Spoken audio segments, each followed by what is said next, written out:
Number 5 says the floor of a rectangular cage has a length 4 feet greater than its width, W. James will increase both dimensions of the floor by 2 feet. Which equation represents the new area N of the floor of the cage? So I'm looking at the question and it says it wants the new area. So the first rectangle is in relation to the width W. So if we call our rectangle W, and the length it says is 4 feet greater than the width, so that's going to be W plus 4. And then they're increasing both the dimensions, so by 2 feet. So that means we're just adding 2 to each of those. So our new rectangle is going to be W plus 2, and then if we add 2 to the W plus 4, it would be W plus 6. So those are our new dimensions that we're looking at for the rectangle, and we need to just find the new area. And our area formula for rectangle is area equals length times width. So we'll just apply that formula, and since we have W plus 2 and W plus 6, we're just going to multiply those. I'm going to use the box method. You can also use FOIL. So we need to distribute the W and the 2 to the W and the 6 over there through multiplication. And I just set those up with the box method, so W plus 2 is written up and down, and W plus 6 is written across for my box. And I'm going to multiply in each of those, so W times W will do first, and W times W is W to the second power. And then we'll do 2 times W for this spot. So 2 times W is 2W. And then for the top right, it's W times 6. And W times a positive 6 is 6W. And then the bottom right one is just the 2 times this positive 6, which gives us 12. All right, our final step with that is just going to be combine our like terms. So the like terms here are just the W's, and we're just going to combine those through addition. So it would be W squared, and 2W plus 6W is 8W, and then our 12 is positive, so it's plus 12. And it says that equals our new area N, so it's N equals W squared plus 8W plus 12, which would be answer choice D. All right, number 6, 2 boys, Sean and Curtis, went for a walk. Sean began walking 20 seconds earlier than Curtis. So that's very important. Sean walked at a speed of 5 feet per second, and Curtis walked at a speed of 6 feet per second. For how many seconds had Sean been walking at the moment when they had walked exactly the same distance? So this is definitely a challenging question, but we're going to break it down to make it manageable. So 2 ways to do this. I'm going to do method 1 is going to be to make a table and chart them out. Kind of do like a guess and check, but making a table to organize our information. So Sean is 5 feet per second, so that's going to be, our seconds are unknown, so that would be 5x. And Curtis is 6 feet per second, and our seconds are unknown, so that would be 6x. And we can make those into equations if we said y equals and y equals.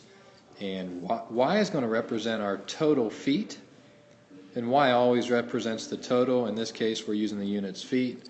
And x is going to represent our unknown, which was seconds. So for our table, I'm going to have 3 rows here, and the first row is going to be time. The second one is Sean's distance in feet, and then Curtis, his distance in feet.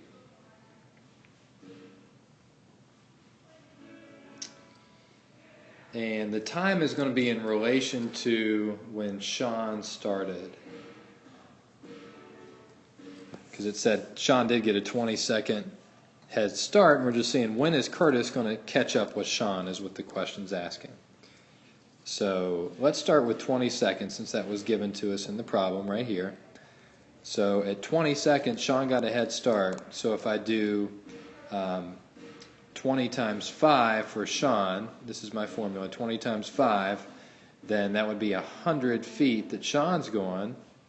And how much is Curtis going? Well, he hasn't even started yet. So he's at 0 feet. And I'm just going to, this is not a calculator active question, so we probably aren't going to have like 4.3 or 29.7. We're probably going to have easy numbers to work with. So I'm just going to jump ahead to 40 and see if Curtis is caught up yet. So how many seconds have passed from 20 to 40? And that would be 20 seconds. So I'm going to plug in a 20 for X up here. And 5 times 20 is 100. And how many total is that if we do 100 plus 100? That would give us 200 that Sean's going now. Let's look at Curtis. Curtis, we're going to use this formula, 6x. So how many seconds have passed from 20 to 40? We would say 20 seconds.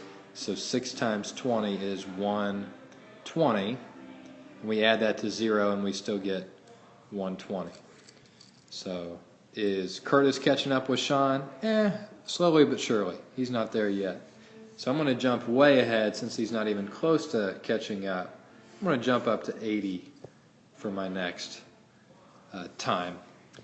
And if I plug in 80, Sean is going to have 40 seconds have passed. So again, plug in a 40 up here into Sean's formula of 5x.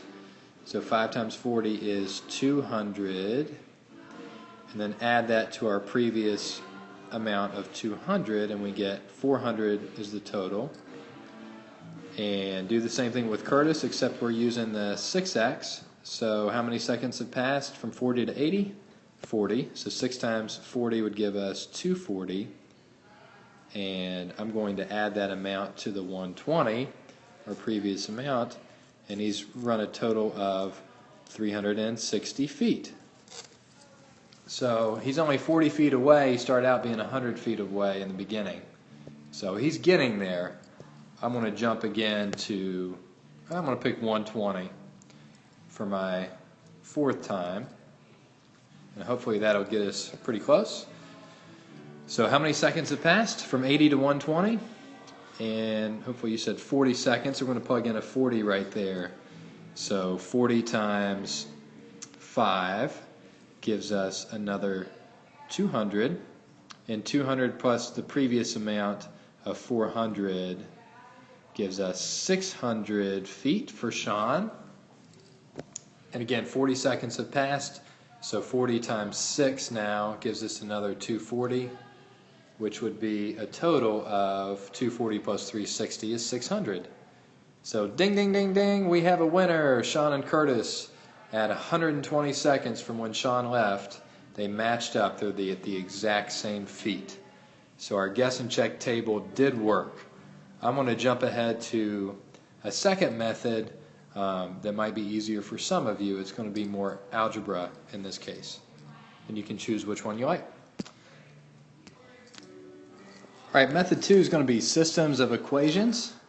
And here, the same thing, we have 5x, y equals 5x, and we had y equals 6x. We already found that out. However, since Sean got a head start, 20 seconds, we could do 20. How far is that for Sean? Well, 5 feet per second. 20 times 5 gives us 100 feet head start. So for Sean's equation, we could add 100, and that would help us to find out that whole equation. And we can do substitution here because we have them both solved for y. So we have y equals and y equals.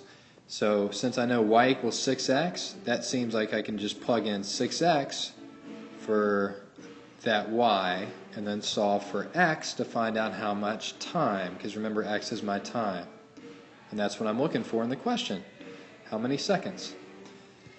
So I'm just going to write 6x equals 5x plus 100. And I'm going to solve for x, so subtract 5x to both sides, and that'll cancel these x's. That gives us 1x equals 100. So be careful though. At 100 seconds, they're at the same. However, remember, Sean has already gotten what? It says Sean has walked 20 seconds more than Curtis. So Curtis has been walking 100 seconds. However, Sean has been walking 100 plus the 20 seconds. So Sean's actually been walking for 2 minutes or 120 seconds.